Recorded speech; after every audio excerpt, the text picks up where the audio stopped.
जननी जन्मभूमिश्च स्वर्गादपि गरीयसी मातृभूमि सन्मानः निष्ठा च कदापि न्यूनी भवितुं नार्हति इति पङ्क्तिरियं पाठयति।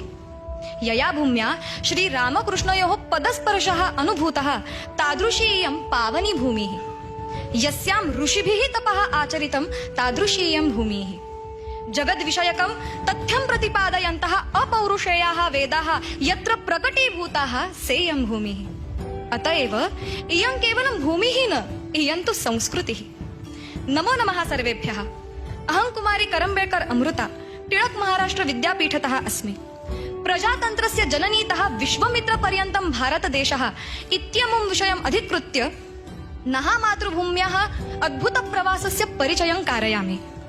सुजलं सुफलं सर्वसम्पन्नं समृद्धम् अस्मद् राष्ट्रं यन्नाशयितुं बहुभिः देशैः बहवः प्रयत्नाः कृताः, तथापि अस्मद् राष्ट्रं महता उत्साहेन सामर्थ्येन पुनः एकवारं न केवलं जगन्मित्ररूपेण अपि तु विश्वगुरुरूपेण स्थितमस्ति।